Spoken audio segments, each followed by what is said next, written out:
Bismillahirrahmanirrahim. Assalamualaikum warahmatullahi wabarakatuh.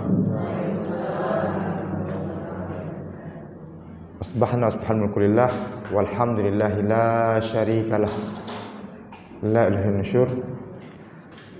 Asbahna ala fitratil Islam wa kalimatul ikhlas wa ala dini nabiyina Muhammadin sallallahu alaihi wasallam wa ala millati abina Ibrahim hanifan muslima wa kana musyrikin. Subhanaka la ilma lana illa ma 'allamtana innaka antal alimul hakim. Allahumma 'allimna ma yanfa'una wanfa'na ma 'allamtana.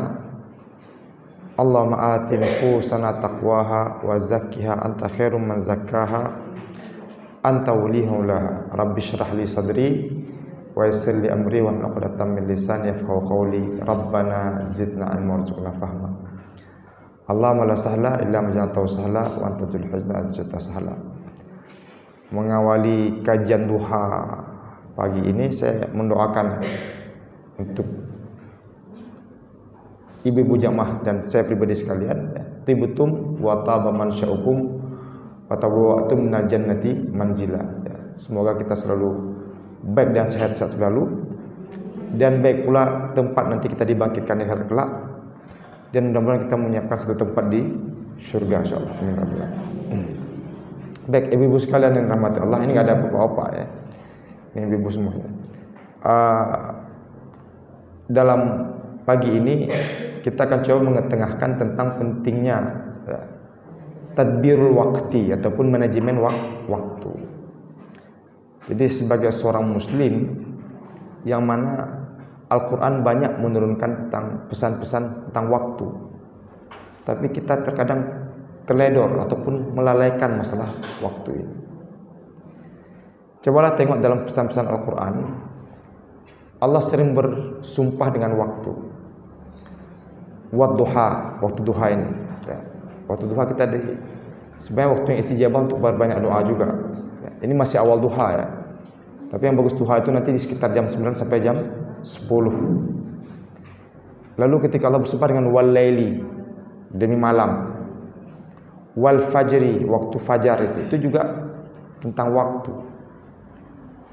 Dan salat juga terikat dengan waktu. Intinya dari segala pesan-pesan Al-Quran itu menggambarkan sedemikian penting waktu itu, dan orang Islam harusnya sadar untuk bagaimana bisa mengatur dan memanage waktu. Kebanyakannya sayangnya kemudian kita sering terledor, terlupa, abai dengan tentang pentingnya waktu. Walaupun banyak ungkapan-ungkapan hikmah mengatakan waktu seperti pedang, ya kan? Al waktu kasayf, lam taqtahu qata'aka. Jika kamu tidak bisa menggunakannya, dia akan memotongmu, ya. Karena akan banyak waktu terbuang dan kita tidak melakukan apapun dalam hidup yang kita lakukan. Sebagai refleksi dan muhasabah di bagian awal, sampai hari ke-14 Ramadan atau 13 katakanlah, kira-kira sudah berapa banyak Al-Quran yang kita baca dari Ramadan pertama ini? Ada sudah khatamkah atau bagaimana? Belum ya. Jadi ini penting untuk kita bermuhasabah ya. Karena waktu yang terlewat itu tidak akan terulang kembali. Maka Imam Yusuf Qaradawi mengatakan al-waktu huwal hayah. Waktu itu adalah kehidupan itu sendiri. Terlewat dia tidak akan terulang kembali di masa yang lain.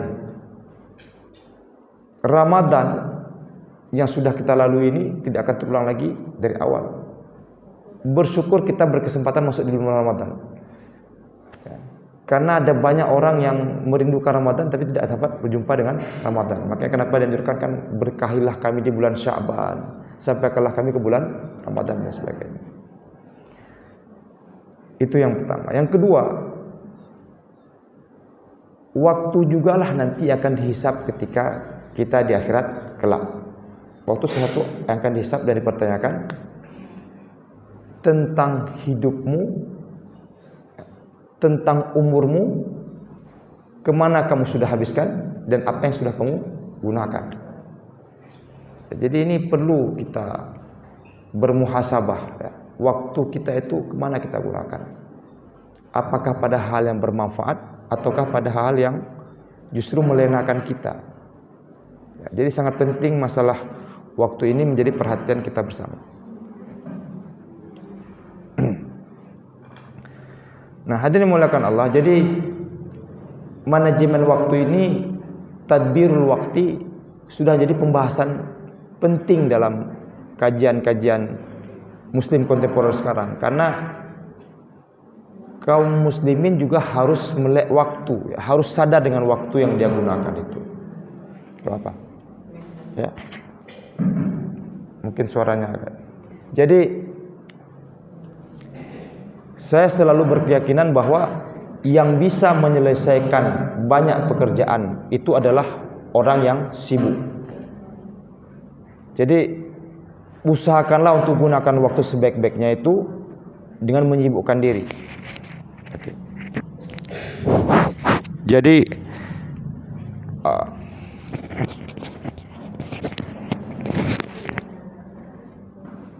Jadi banyak orang luang waktu justru tidak bisa menyelesaikan banyak pekerjaan. Makanya yang bisa menyelesaikan banyak pekerjaan adalah orang-orang yang sibuk. Kenapa? Karena dia harus menata waktu, mengatur waktu. Kira-kira ini apa yang harus. Makanya muncul istilah sekarang Pak multitasker, orang yang bisa menyelesaikan banyak pekerjaan dalam satu waktu. Dan kita dalam agama pun disuruh iri dengan orang seperti itu. Satu orang disuruh iri bagaimana? Tidak boleh iri kecuali pada dua hal. Orang yang banyak bersedekah sehingga kita terdorong untuk juga mau bersedekah. Dan orang yang banyak menghabiskan waktunya dengan membaca Al-Quran. Kira-kira dia yang begitu sibuk bekerja dari waktu pagi sampai siang ke malam lagi, tapi masih sempat khatam Quran. Itu ya. Dalam 10 hari sudah khatam sekali, dalam 1 bulan sudah khatam 3 kali. Kita yang banyak waktu lowong, paginya kosong, siangnya kosong, sore mungkin sibuk untuk menyiapkan makanan sebagainya, tapi khatam pun belum sekalipun. Ini harusnya kita berenung, apa kesalahan kita. Itu yang saya katakan tadi di awal, bahwa yang bisa menyelesaikan pekerjaan adalah orang-orang yang sibuk. Nah, maksud manage waktu ini adalah bagaimana kita bisa pintar-pintar mengatur waktu itu untuk menggunakan pada hal yang bermanfaat. Dalam bahasa agama itu yang disebut dengan keberkahan waktu. Itu yang disebut dengan keberkahan waktu. Nah, saya coba telusuri, kasih contoh ya. Kasih contoh, misalkan begini. Ulama-ulama Islam dahulu, mereka hampir rata-rata itu pedagang. Ya, makanya kenapa disuruh berdagang kita itu untuk membuat hidup kita lebih mandiri, lebih terhormat, ya, tidak meminta-minta dan sebagainya. Rasulullah juga berdagang, ya. Walaupun awalnya adalah pengembala, tapi berdagang. Nah, makanya kenapa mereka ketika jumpa dengan masalah-masalah di masyarakat, mereka langsung menulis dalam kitab-kitab mereka masalah-masalah fikih muamalah dan lain sebagainya. Cobalah tengok. Kalau kita lihat misalkan saya bawa kitab ini At-Tibyan fi Adab Hamalatul Quran, ya, saya sedang mengkaji dan mengajarkannya juga. Karangan Imam Nawawi. Umur beliau singkat, 55 tahun. Kira-kira umur kita sekarang berapa sudah? 60. Masya Allah, betul aja. Kok kayak masih 40 gitu ya. Kesenangan kali gitu. Oke. Jadi beliau umurnya sampai 55 tahun. Umur beliau singkat, tapi usia beliau panjang. Dalam umur 55 tahun itu beliau bisa menulis kitab. Beliau bisa berdagang untuk mencari kebutuhan hidup. Beliau bisa mempelajari ilmu. Beliau bisa mengajarkan ilmu. Beliau bisa membaca Al-Quran. Ya, bahkan beliau sampai kalau dalam Ramadan itu bisa khatam sampai 10 kali. Berarti kalau 10 kali itu kan memang dianjurkan 3 hari sekali. Ya, 3 hari sekali. Kalau di dalam kita bahasakan dengan bahasa kita, pajan'an gemekat, pajan'an membaca Quran, pajan'an, gitulah gambarannya ya. Kapan sempatnya beliau baca Quran, kapan beliau sempat mengajar, kapan beliau sempat berjualan, berdagang untuk kebutuhan hidup beliau sendiri. Nah, ini yang dikatakan dengan keberkahan waktu. Jadi penting kita untuk bisa pintar-pintar mengatur waktu supaya lebih terguna dan bermanfaat pada hal yang kita pentingkan. Nah, ibu-ibu sekalian dirahmati Allah, kalau ilmu itu berkah, waktu itu berkah, Allah akan ajarkan kita ilmu yang tidak pernah kita duga dan tidak pernah kita dapati sebelumnya. Itu janji Allah. Dan itulah buah daripada ketakwaan. Wattaqullah wa yu'allimukumullah wa yu'allimukum ma lam takunu ta'lamun. Jadi penting takwa itu. Jadi seseorang kalau dia menjaga ibadahnya, menjaga ketaatannya kepada Allah, menghindari dari hal-hal yang terlarang, buah dari takwa, Allah akan ajarkan dia ilmu yang bermanfaat. Dan buah dari takwa, Allah akan ajarkan dia ilmu-ilmu yang belum dia ketahui sebelumnya. Ya, jadi buah dari takwa, Allah ajarkan dia ilmu yang bermanfaat. Dan buah dari takwa, Allah akan ajarkan dia ilmu-ilmu yang belum dia ketahui sebelumnya. Makanya terkadang kita merasa heran ya, bagaimana dalam umur yang sangat singkat seperti Imam Nawawi ini saya katakan. Beliau mengarang kitab banyak sekali, 40 hadis pilihan Imam Nawawi. Beliau belajar hadis. Beliau juga mengarang kitab Riyadhus Shalihin, ya, Riyadhus Shalihin tamannya orang-orang saleh. Beliau juga mengarang kitab At-Tibyan fi Adab Hamalatul Quran, tentang pentingnya adab bagi para pemangku Al-Quran. Beda adab dengan ilmu. Ilmu itu mengantarkan kita kepada tahu yang benar dan tahu yang salah. Adab itu menempatkan kita yang benar ditempatkan pada yang benar, yang salah pada yang salah. Orang sekarang banyak berilmu tapi kurang beradab. Makanya dia sering melacurkan diri asal untuk tujuan materi, yang benar dikatakan salah, yang salah dikatakan benar. Jadi bukan kurang ilmu di zaman kita sekarang, kurang adab.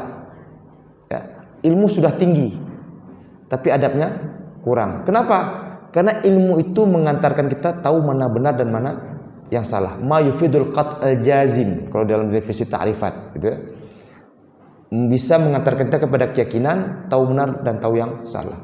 Tapi adab ini kemudian mempercantik ilmu itu.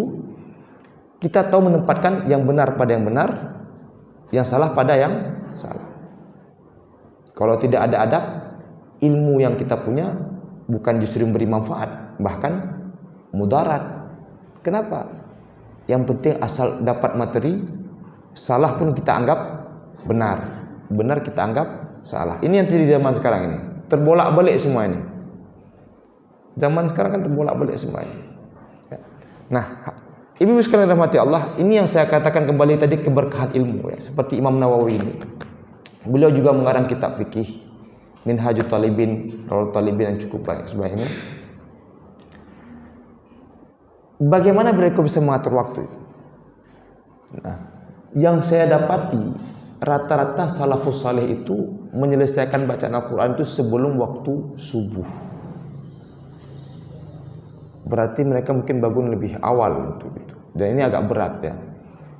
Saya pernah mencoba tapi keteteran juga. Berat itu. Makanya di sini kita penting bagaimana bisa mengatur waktu.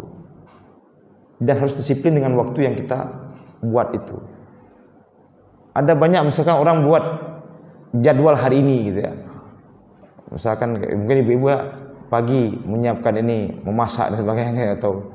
Tapi ini banyak pada jadwal-jadwal yang nggak kurang perlu dan kurang ini. Ya. Jam sekian nanti, misalkan ngumpul dengan teman-teman, misalkan. Jadi coba kita renungkan bagaimana kita bisa mengatur waktu dan hal-hal yang sifatnya untuk pengayaan pribadi kita, ruhi kita, jiwa kita, itu sudah dituntaskan sebelum waktu subuh. Dan itu akan berpengaruh pada keseharian kita. Jadi kayak Imam Nawawi itu sebelum subuh misalkan sudah selesai dengan bacaan Quran, dengan salat dan sebagainya. Setelah subuh dia tinggal beraktivitas seperti biasa. Bekerja tetap seperti biasa, berdagang seperti biasa. Belajar tinggal belajar, mengajarkan seperti biasa. Nah, kalau kita mulai setelah subuh, ya ini nggak sempat, itu nggak sempat, dan lain-lain juga tidak sempat. Ini sebagai contoh sederhana saya katakan bagaimana pentingnya kita mengatur waktu.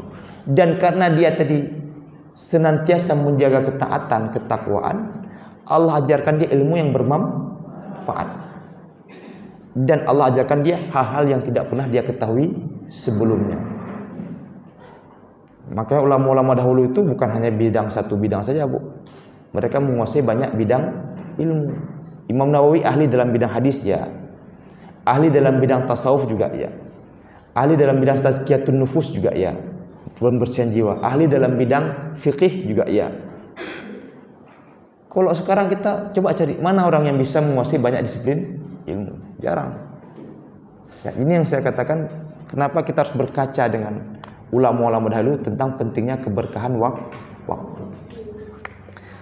Nah, Ibu sekalian rahmati Allah. Jadi hal ini mungkin sepele yang kita katakan, tapi penting sekali bagaimana kita pintar dalam mengatur waktu itu, manage waktu. Karena salah satu hal nanti yang dimintai pertanggungjawaban adalah tentang umurmu, kemana kamu gunakan dan kemana sudah habis. Selain juga nanti tentang harta dan tentang hal-hal yang lain. Ada 4 hal yang dipertanyakan di akhirat kelak, ya kan? Dimintai pertanggungjawaban itu. Makanya terkadang kita perlu mengatur waktu itu untuk lebih barakah, untuk lebih bermanfaat, tidak terbuang sia-sia. Saya termasuk mungkin bukan baik kali, tapi bukan bisa tidak terlalu suka untuk menghabiskan waktu di kedai kopi, saya bilang. Ya. Karena terkadang di kedai kopi itu banyak waktu yang terbuang sia-sia, bicara hal yang tidak perlu dan lain sebagainya. Bukan serius sekali juga, tapi maksudnya kita sering mendapati dalam masyarakat itu habis waktu pada hal yang tidak perlu. Ya. Padahal Nabi sudah mengatakan, ini hadis Nabi, min husni islamil mar'i tarkuhu mala ya'nihi. Min husni islamil mar'i tarkuhu mala ya'nihi. Tanda keislaman seorang itu baik, dia meninggalkan hal-hal yang tidak perlu. Jadi di mana kita tahu kalau orang muslim itu baik? Dia akan menggunakan waktu itu sebaik-baiknya. Dia mengerjakan hal yang perlu-perlu saja. Tidak dia buang waktu pada hal yang tidak perlu. Jadi itu tanda keislaman seorang itu baik. Jadi kalau orang suka buang-buang waktu, itu akan sia-sia sekali hidupnya. Cobalah kita hisap sendiri sekarang. Umur kita berapa sekarang? 60. Dalam hidup ini berapa jam kita tidur sudah? Kalau di sekolah dulu diajarkan kita harus tidur berapa jam sehari? 8 jam. Kalau 8 jam kali umur 60, berarti 20 tahun kita sudah habis untuk tidur saja. Coba renungkan, 20 tahun habis untuk tidur. Mungkin katakanlah itu memang tidak ada taklif pada masa tidur, tidak ada pembebanan dalam masa tidur. Berapa waktu yang kita gunakan untuk belajar, itu penting.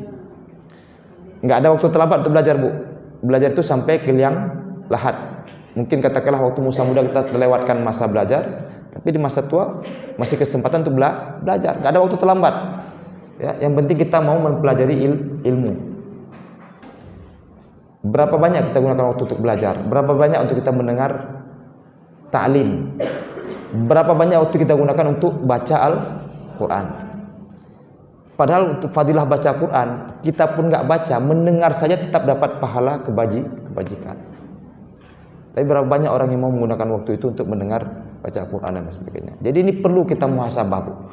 Ya, dalam keseharian itu berapa banyak yang harus kita gunakan. Selain itu untuk pribadi, ya, tapi juga perlu waktu untuk keluarga. Itu penting. Waktu untuk keluarga itulah waktu yang paling berkualitas. Waktu untuk keluarga adalah waktu yang paling berkualitas. Suami bercanda dengan istri itu waktu yang nggak sia-sia. Tapi kalau suami bercanda sama perempuan lain itu yang sia-sia. Ya. Yang sekarang kan dia suka jarang muji istrinya, tapi dia muji, itu yang bahaya sekarang itu kan. Karena kalau suami bercanda dengan istri itu adalah waktu yang tidak sia-sia, waktu yang paling berkualitas. Family time terserahlah. Dia bercanda dengan anaknya, itu semua itu adalah waktu-waktu berkualitas. Walaupun mungkin ngomong nggak perlu bercanda, tapi itu adalah waktu yang paling berkualitas, waktu yang paling berkah istilahnya. Bahkan ditumbuhkan rasa cinta antara sesama anggota keluarga. Sekarang kebanyakan itu orang nggak menghabiskan waktu dengan keluarga, jarang sekali. Ini sebagai contoh juga. Ya, jadi saya lebih kepada perenungan hal ini. Mungkin kita banyak ketahui, tapi tidak kita sadari. Ya, tidak kita sadari. Penting sekali kita menghabiskan waktu dengan keluarga. Apa istilah sekarang? Family time, gitu ya. Jadi itu berkualitas sebenarnya itu. Dan anak kalau dia akrab dengan ayah dan ibunya itu akan cerdas. Ya, jadi dia anggap ayahnya itu seperti kepala sekolah yang garang misalkan. Artinya ini sebagainya, tapi dia begitu akrab dan itu menghabiskan waktu dengan ini. Ibu sekalian dirahmati Allah, tadi kita sudah bicara tentang pentingnya manage waktu, karena itu nanti akan dihisab di hari akhirat kelak. Lalu yang kedua, orang yang sibuk yang bisa menyelesaikan banyak pekerjaan, yang bisa mengatur waktu. Lalu yang paling penting juga adalah apa? Keberkahan waktu. Nah, sebagai isi penting daripada ini, saya akan mengutip sebuah firman Allah tentang pentingnya waktu yang terdapat dalam surat Wal Asri. Ya, jadi coba renungkan itu. Ya. Surat Wal Asri. Nah, ini sebagai pengetahuan, Imam Asy-Syafi'i, salah seorang ulama mazhab fikih mazhab Syafi'i itu mengatakan seandainya Al-Qur'an itu diturunkan dalam satu surat, ya, dalam satu surat itu sudah tergambar dalam surat apa? Wal Asri. Karena itu semua menyangkut pesan-pesan yang penting bagi kehidupan seorang manusia. Nah, apa surat Wal Asri? Wal Asri innal insana lafi khusrin illal ladzina amanu wa amilus solihati wa tawasaw bil haq wa tawasaw bis sabr. Cuman 4 ayat, tapi Imam Syafi'i katakan kalau Al-Qur'an diturunkan dalam satu surat saja, ini sudah terwakili dengan surat Wal Asri. Sedemikian penting surat ini. Menggambarkan tentang apa? Menggambarkan tentang pentingnya kita menghormati waktu. Jadi pesan-pesan waktu sudah banyak, Bu. Cuman kita kadang-kadang teledor, kita kurang memperhatikan masalah waktu. Nah, apa yang bisa kita tadaburi dengan Wal Asri ini? Ibu tadi katakan Wal Asri demi masa, karena itu yang paling banyak diterjemahkan ya. Dan jadi sinetron bahkan demi masa gitu ya. Tapi Wal Asri itu adalah waktu asar. Kenapa waktu asar itu yang ditekankan? Karena waktu asar itu singkat, seperti waktu subuh. Makanya dalam surat Al-Baqarah Allah katakan hafidhu 'alas salawati wassalatil wusta wa qumu lillahi qanitin. Jagalah salat fardu dan salat wusta. Salat wusta itu apa? Salat asar. Sebagian pendapat mengatakan salat asar karena terhitung dari subuh. Kita menghitung dari pagi. Tapi sebagian ulama lain mengatakan itu adalah salat subuh karena terhitung hari dalam Qamariyah adalah dari waktu maghrib, isya, subuh. Wusta itu di tengah-tengah. Zuhur dan asar. Nah, kalau kita hitungnya dari pagi ya subuh, zuhur, asar. Nah, ini yang kita katakan bahwa waktu asar itu waktu yang sangat singkat, sama seperti waktu subuh. Makanya wal asri, demi waktu asar. Tidak mungkin Allah bersumpah dengan waktu itu kalau tidak menunjukkan kemuliaan waktu tersebut. Ketika Allah bersumpah dengan waktu duha, menunjukkan kemuliaan waktu tersebut. Ketika Allah bersumpah dengan unta, ketika umat Nabi Saleh, berarti kemuliaan unta yang disebutkan dalam kisah Nabi Saleh tersebut. Jadi nggak mungkin Allah bersumpah dengan benda kecuali untuk menunjukkan kemuliaan benda yang disebutkan itu. Nah, wal asri menunjukkan betapa mulianya waktu asar, karena asar sampai maghrib itu adalah waktu-waktu yang istijabah doa juga. Tapi justru banyak orang kita terlalai di waktu asar. Ibu-ibu mungkin lalai juga. Kalau bapak jangan tanya lagi. Pulang kantor mungkin kadang-kadang sembahyang asar pun lewat mungkin. Auzubillah. Ataupun sembahyang asar mungkin mendekati waktu maghrib. Terlalai kita dengan waktu itu. Demi waktu asar. Lalu dikatakan innal insana lafi khusrin. Sesungguhnya manusia sungguh dalam keadaan merugi. Jadi insan itu Allah sebutkan dengan alif lam istighraq. Seluruh jenis manusia, tidak tertentu manusia A atau B, semua jenis manusia itu dalam keadaan merugi. Muslimkah, kafirkah? Karena alif lam itu menggunakan alif lam istighraq ya. Seperti kata-kata alhamdulillah, itu alif lam istighraq ya, menenggelamkan seluruh jenis pujian. Jadi alif lam al insan itu menenggelamkan seluruh jenis manusia. Siapapun manusia dalam keadaan merugi. Dan Allah menyebutkan dalam surah Al-Asr itu dengan innal insana, sesungguhnya seluruh manusia. Menggunakan lafaz taukid inna, ditambah lagi lafaz taukid lam. Jadi kalau kita mau artikan dengan lebih kuat, sesungguhnya manusia itu benar-benar dalam keadaan merugi. Jadi semua kita merugi, Bu. Kalau kita tidak bisa mengatur waktu, sia-sia hidup ini menjadi ini. Ya. Innal insana lafi khusrin. Kecuali, nah supaya kita jangan masuk dalam golongan itu, disyaratkan 4 hal. Ya. Tidak cukup hanya jadi baik bagi kita pribadi, tapi juga mesti membaikkan bagi yang lain. Kalau baik bagi pribadi itu namanya hanya menjadi orang yang salih bagi pribadinya. Illal ladzina amanu wa amilus sholihat. Itu pulang kepada pribadi kita sendiri. Orang-orang yang beriman dan beramal saleh. Wa tawasaw bil haqq wa tawasaw bis sabr. Dia saling menasihati pada kesabaran dan saling menasihati dalam kebenaran. Itu muslih. Jadi beda ya. Kalau saleh itu kebaikan bagi kita sendiri, muslih setelah kita baikkan diri kita pribadi, kita juga baikkan bagi yang lain. Kita menjadi pengingat bagi yang lain.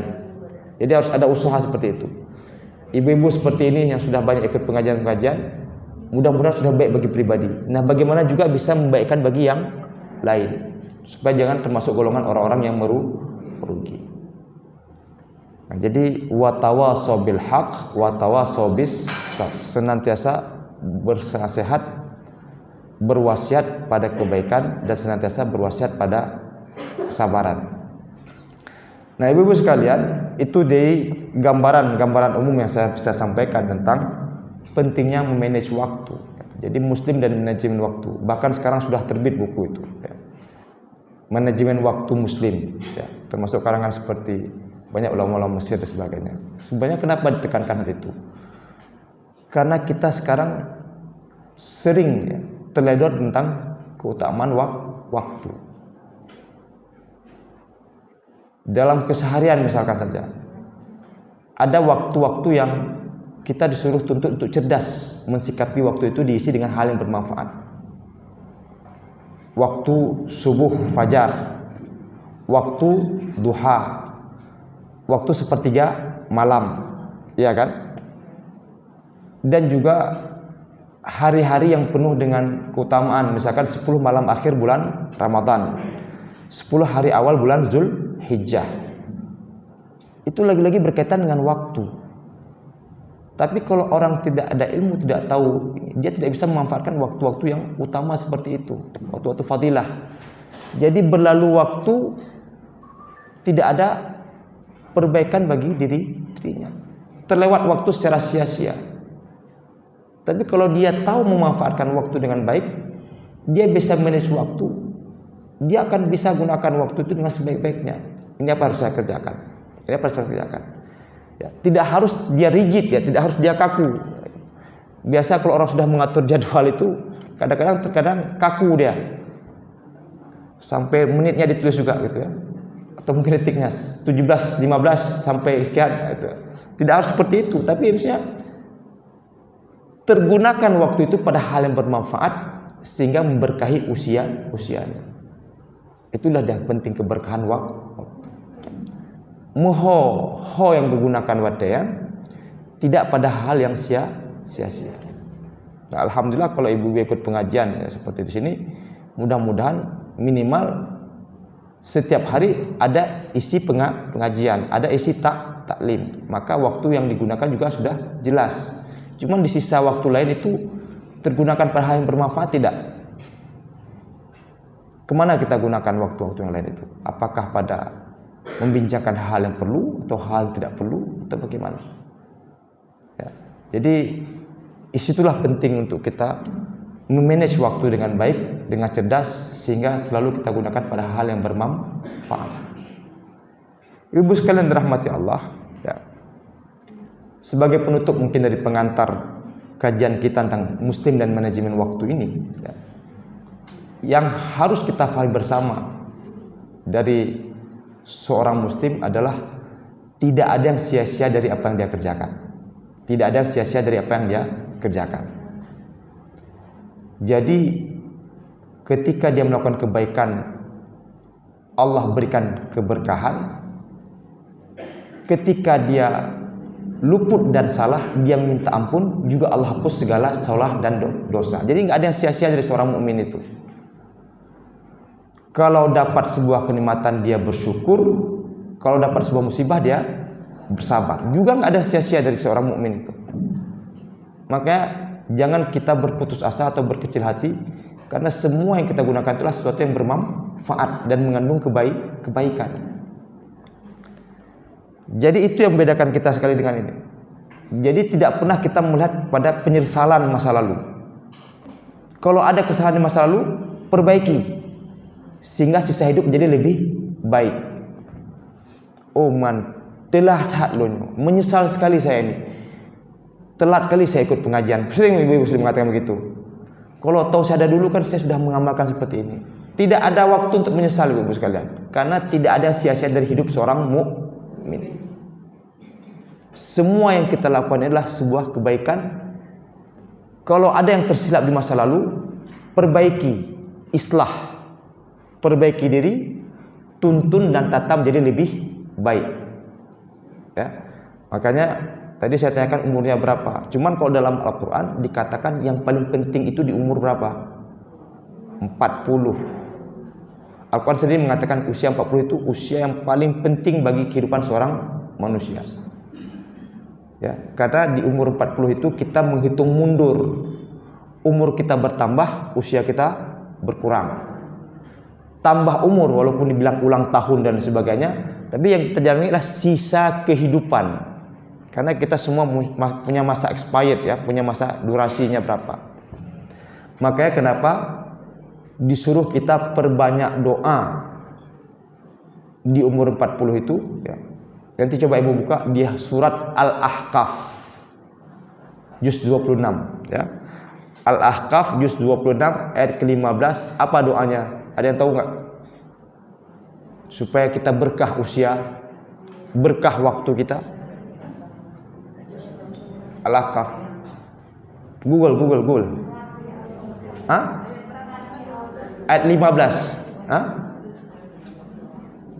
Silakan ibu. Ya, an ashkura. Itu dia. Ya, Al-Ahqaf ayat 15 juz 26 di halaman sebelah sini ya. Bagian paling atas ya. Oke. Dalam surah Al-Ahqaf itu dianjurkan kita memperbanyak doa ini kalau sudah umur 40 ke atas, ya. Kalau ibu sudah 60 mungkin lebih dianjurkan lagi. Apa doanya? Rabbi auzi'ni an ashkura ni'mataka allati an'amta alayya wa ala walidayya wa an a'mala salihan tardahu wa aslih li fi dzurriyyati inni tubtu ilaika wa an minal muslimin. Itu doa yang paling penting kita perbanyak baca doa itu dalam usia kita di atas 40 ini. Kenapa? Doa itu mengingatkan kita akan mati, Bu. Ya, karena kita jalani sisa hidup. Apa isi doa itu? Coba sedikit sebentar.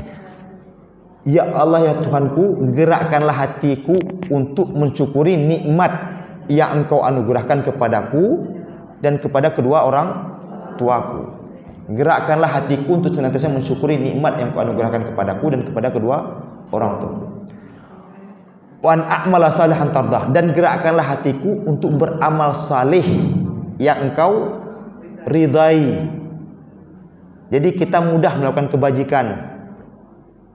Ya, ada diajak kebajikan, ikut pengajian, tergerak kita itu ikut pengajian, menambah ilmu dan sebagainya. Setelah tahu ada ilmu supaya berkah, kita amalkan. Itu namanya ilmu yang berkah. Jangan cuma sekedar tahu saja, tapi nggak pernah diamalkan. Banyak orang sudah banyak tahu tapi tidak tergerak hatinya untuk mengamalkan. Wa aslih li fi dzurriyyati. Ya. Kalau terjemahan letterleknya, islah, perbaikilah keturunan-keturunanku. Tapi sebagian mufassir mengatakan perbaikilah sisa hidupku. Itu yang kita minta. Siapapun kita mungkin punya masa-masa lalu tidak bagus katakanlah, ataupun kalau bahasa sekarang anak sekarang apa? Hijrah katakanlah ya.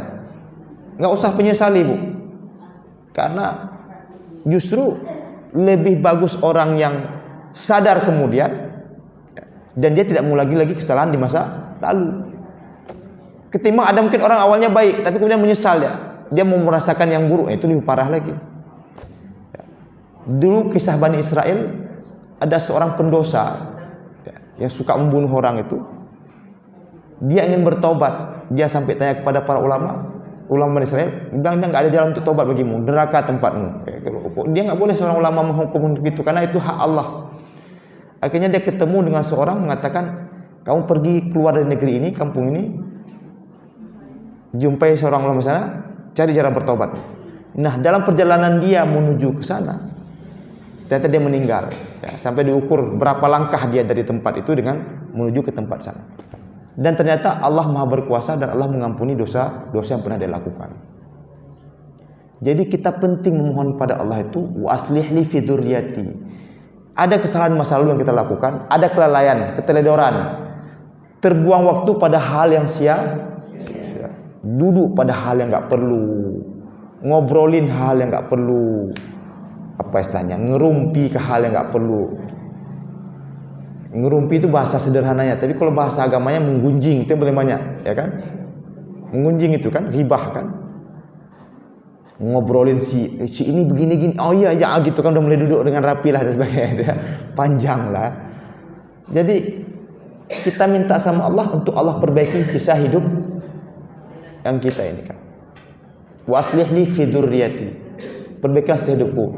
Inni tubtu ilaika, dan aku bertaubat kepadamu ya Allah, dan aku termasuk orang-orang yang menyerahkan diri, orang-orang yang muslim. Jadi itu yang kita harapkan kepada Allah, bahwa bagaimana kita yang sudah menjalani hidup dalam sekian ini, mungkin ada banyak kealpaan, ada banyak kekurangan dalam hidup, tapi kita perbaiki yang sisa ini. Gak usah kita sesali yang sudah, kita perbaiki yang sisa. Karena kalau kita terendam dengan penyesalan, gak akan banyak berbuat kebaikan bagi kita. Orang sampai hanya mengadu sebagainya, tapi dia nggak bisa mengubah apa-apa.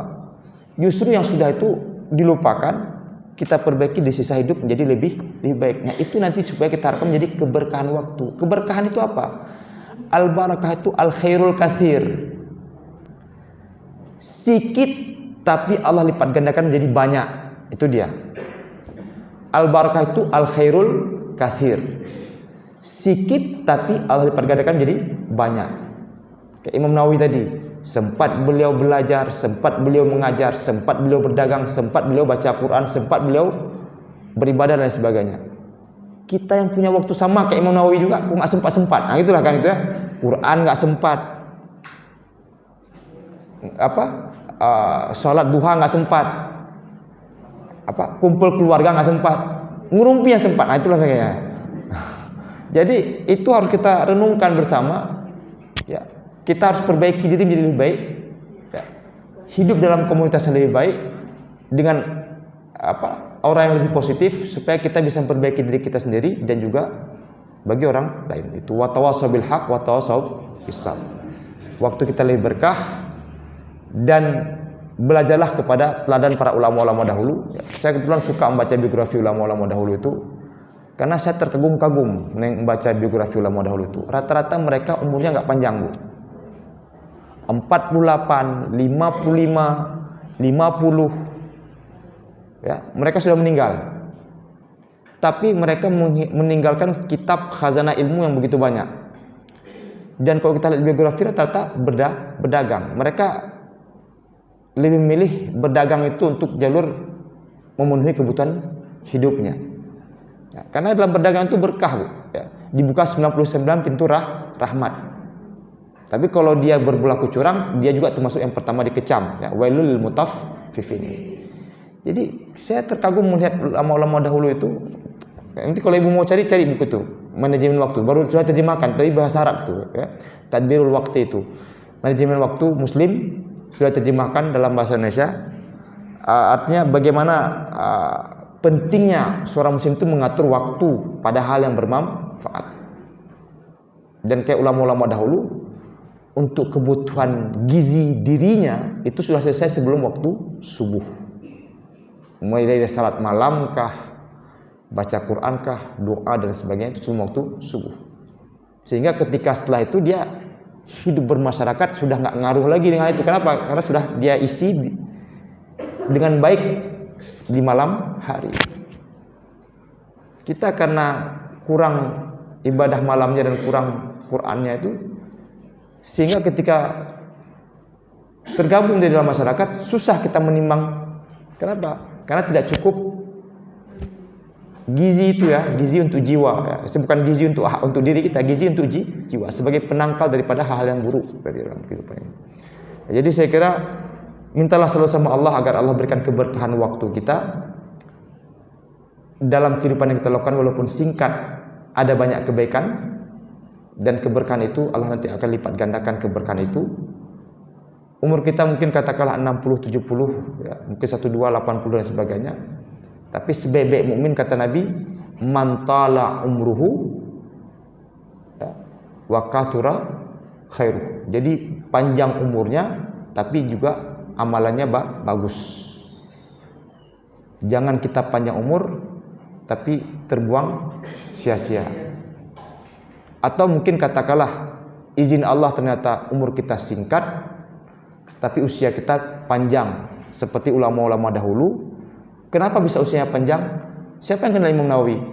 Nggak pernah jumpa sama beliau.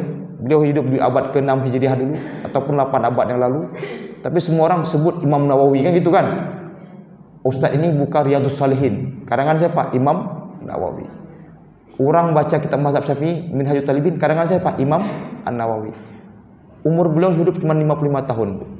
Singkat sekali 55 tahun itu. 55 tahun tapi usianya panjang.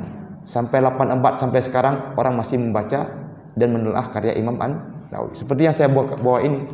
Saya bulan sedang mengajikan kitab At-Tibyan ini tentang pentingnya adab ketimbang ilmu, terlebih bagi para pemangku Al-Quran. Saya kira demikian sebagai pengantar. Nanti kita kembangkan dalam diskusi tanya jawab. Nastaghfirullahaladzim, subhanakallah wa bihamdika, nasyhadu an la ilaha illa anta, astaghfiruka wa atubu ilaik. Assalamualaikum warahmatullahi wabarakatuh.